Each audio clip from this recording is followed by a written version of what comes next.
독서를 통해서 독해력을 높이고 싶은 분들에게 세 가지 영상을 준비했습니다. 책을 읽으면서 점검해야 될 몇 가지를 알려드릴게요. 그럼 여러분이 이것을 점검하시면서 내가 지금 이렇게 책을 읽고 있으니까 이런 부분에 신경 써야 되겠다. 이렇게 하시면 독서를 하면서 독해력이 성장할 겁니다. 당연히 독해력을 성장시키기 위해서는 독서를 해야 돼요.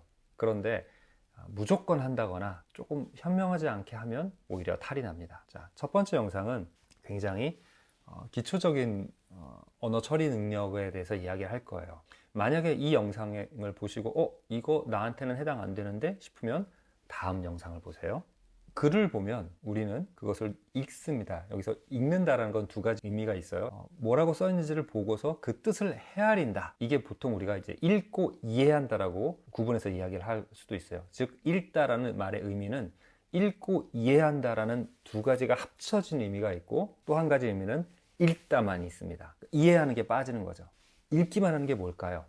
의미가 아니라 뭐라고 써 있는지만 아는 거예요. 말하자면 우리가 소리내서 읽는데 내용을 전혀 생각하지 않고 그냥 소리내서 읽기만 한다고 생각해 보세요. 근데 여기서 소리를 빼는 거죠. 묵독을 하는데 의미를 생각하지 않고 그냥 눈으로 보기만 하는 거죠. 하지만 눈으로 볼 때 그냥 검은색이구나 이렇게 보는 게 아니라 어떤 단어가 여기 써 있네는 아는 거예요. 자, 그 처리가 원활하게 되어야 우리가 의미를 생각할 수가 있어요. 이게 나에게 어떤 지장을 준다거나 또는 내가 이걸 잘하냐 못하느냐에 대해서 인식할 수가 없습니다. 그래서 이런 기초적인 능력이 좀 약하신 분들이 본인이 편안하게 볼 수 있는 책을 봤을 때는 문제가 없는데, 조금 어려운 책을, 본인에게 조금 어려운 책을 읽다 보니까 거기서 이렇게 원활하게 읽는 것 자체가 안 돼서 이해도 못하는 경우가 있거든요. 그러면 이런 분들은 책을 바꿔주시거나 아니면 이 원활하게 읽는 것을 연습을 하셔야 돼요. 이걸 이제 읽기 유창성이라고 얘기를 합니다.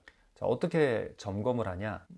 독서를 할 때는 묵독을 하지만 한번 소리내서 읽어보세요. 한 페이지 또는 반 페이지 정도를 녹음을 하면서 읽어보세요. 그래서 녹음한 걸 다시 들어봤을 때 눈으로는 책을 보면서 녹음한 걸 점검하면, 자, 소리내서 읽는데 내가 틀리더라. 음절을 틀리거나 뭐 틀려서 고쳐 읽기도 하지만 그것도 틀린 거예요. 그리고 띄어 읽는데 멈칫멈칫인 거죠. 띄어 읽기, 어떤 부분은 붙여서 어절과 어절 사이를 연달아서 타닥 읽는가 하면 어떨 때는 조금 띄워줍니다. 그 뭐뭐 한다면 이라든가 어디에 사는 누가 있었는데 뭐 이렇게 띄어쓰거나 뭐뭐에 사는 누구 하면서 조금 쉬죠. 이렇게 조금 쉬어주는, 띄는 간격이 똑같지는 않아요. 그런 것들을 잘 못한다든지, 자, 얼마나 틀리거나 얼마나 멈칫해야 심각한 거냐, 한 3-4문장 안에 하나씩 틀린다면, 그 이상 틀린다면 많이 틀렸다고 봅니다.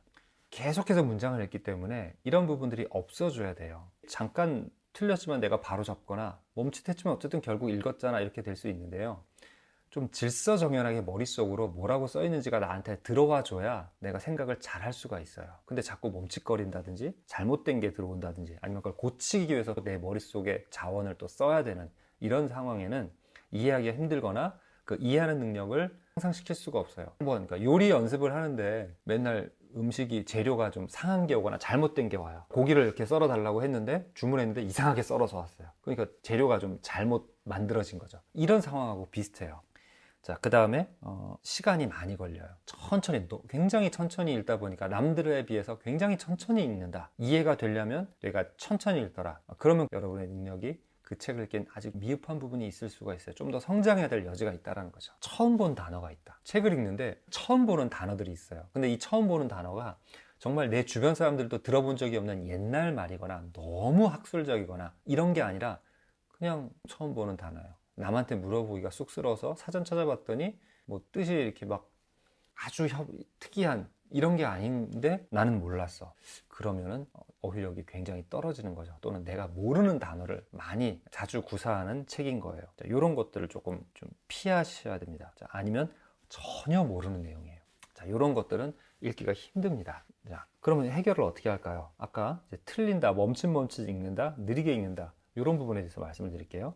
일단 틀리게 읽는다면 틀리지 않도록 주의를 기울여야 되는데 틀리고 있는지 아닌지를 본인이 모르잖아요. 그래서 녹음해 놓고 다시 들어보라는 거죠. 그래서 녹음해서 들으면서 책을 보는데 여기 틀렸네? 그럼 표시를 하세요. 표시를 하는 거예요. 그런 다음에 녹음한 걸 다 듣고 나서 다시 소리내서 읽습니다. 내가 글을 읽으면서 어디를 틀리는지 안 틀리는지 모르잖아요. 근데 이렇게 소리내서 읽은 거를 통해서 점검하면 아, 내가 이렇게 틀리는구나. 그래서 소리내서 읽으면서 주의를 기울이는 거예요. 안 틀리도록. 그래서 아주 신경 쓰지 않아도 정확하게 읽는 연습이 되면 내 마음속으로 이 책에 뭐라 써 있는 것들이 그냥 매끄럽게 들어오겠죠. 아까 멈칫멈칫한다는 건 띄어 읽기, 즉 어떤 의미를 이렇게 뭉쳐서 마음속으로 가져와야 되느냐, 그 부분도 잘 하게 되는 거예요.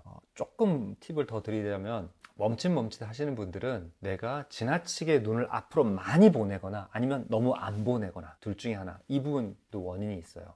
읽고 있는 딱 그것만 보는 거죠. 그것만 보다가 다음으로 넘어가서 읽으려고 하니까 갑자기 눈에 들어오는 거예요. 근데 우리 눈이라고 하는 것은 주시가 있고 주변시가 있어요. 그래서 어느 정도 폭을 봅니다. 그래서 이 폭을, 주변시의 폭을 좀 활용하자는 거예요. 보고 있었을 때 살짝 앞으로 보냅니다. 시선을 너무 많이 보내지 마세요. 내가 너무 감당할 수 없는, 사람마다 갖고 있는 이 동시 처리할 수 있는 폭이 있는데 감당할 수 없는 만큼 눈에 들어오면 못해요. 그래서 아까 제가 너무 많이 보내거나 너무 적게 보내는 두 가지를 이야기했잖아요. 너무 많이 보내는 사람은 내가 감당할 수 없는 정보까지, 내가 지금 읽은 것을 제대로 뭐라고 써있는지를 이렇게 처리할 만큼 충분히 보지 않은 상태에서 눈이 가버리는 거예요. 그런 분들은 덜 가야 되고요. 반대로 정말 여기만 보고 있다가 이렇게 시야가 좁으면 미리 보고 준비할 수 있는 게 없는 거예요. 그러니까 조금만 더 한번 보내보세요. 아니면 내가 너무 서둘러서 앞으로 간 것 같다 싶으면 조금 천천히, 시선을 너무 급하게 앞으로 밀지 마시고 조금 천천히 해보세요. 그렇게 했을 때 내가 좀 덜 틀리거나 띄어읽기에서 실수하지 않는 게 줄어든다면 그런 식으로 읽도록 연습을 하세요. 연습은 몇 번 해서 되는 게 아니고요. 이건 몸에 배인 습관이기 때문에 계속 그렇게 하셔야 됩니다. 독서는 하시되 내가 이것을 연습하는 데만 쓰는 시간이 하루에 뭐 한 20분 정도 있어 주셔야 돼요. 자, 그리고 시간이 많이 걸린다는 것도 앞에 틀리거나 멈칫멈칫하는 것과 관계가 있기도 합니다. 살짝 이제 그런 부분들에 능숙해지거나 조금 발전이 있다면 속도를 좀 더 빨리 해보세요. 근데 무작정 빨리 하는 게 아니라 필요할 땐 느리게, 그리고 빨라져도 될 것 같은 그 구간에서는 빠르게 하는 겁니다. 자, 속도는 사실 이해 정도하고도 차이가 있어요. 무조건 천천히 읽는다고 다 이해할 수 있는 건 아닙니다. 하지만 내가 좀 시간을 들여서 충분히 소화해야 되는 부분에서 충분히 소화해 주면 그렇지 않은 부분에서 읽기가 빨라지거든요. 충분히 이해했으니까 그 이해한 게 다음 이해하는 것을 쉽게 만들어줘요. 근데 무작정 밀고 나가면 이해가 덜 된 상태에서 또 다른 게 오니까 내가 그 전에 읽은 게 지금 읽고 있는 것을 이해하는 데 도움을 못 주는 거예요. 그래서 속도를 무작정 빨리 하는 게 아니라 조절하면서 조금 빨리 갈 수 있을 때만 빨리, 이렇게 하시라는 거예요. 자, 그 다음에 처음 보는 단어가 있다 이렇게 얘기를 했잖아요. 그러면은 아는 단어인지 아닌지를 좀 생각해 보시는 게 필요해요. 왜냐하면 처음 본 단어가 있다면 여러분이 처음 보지 않은 단어임에도 불구하고 사실은 잘 모르는 단어가 있을 수 있어요. 그래서 처음 본 단어는 내가 이 단어를 모른다는 걸 인식을 했으니까 거기에 대해서 어떻게 좀 대비를 하거나, 그러니까 좀 뭔가를 이제 보충을 하기 위해서, 보완을 하기 위해서 더 생각을 한다든지 아니면 사전을 찾아본다든지 이런 걸 할 수가 있는데, 처음 본 단어가 있을 정도라면 분명히 아는 단어라고 생각했지만 알지 못하는 단어들이 있거든요. 얘네들이 되게 무서운 게, 안다고 생각했으니까 이런 뜻일 거야 라고 이렇게 집어넣거나 아니면 아무 뜻도 집어넣지 않았는데 나는 그냥 나간 거예요. 그러니까 아까 잘못 읽는 것처럼 그냥 그 단어, 그 문장은 마음속에서 제대로 된 의미를 만들지 못하는 게 되죠. 그래서 혹시 아는 단어인지 아닌지를 좀 보세요. 그 부분이 잘 이해가 안 되거나 어려웠다면 돌아보면서 내가 이 단어를 아나? 자, 근데 그것도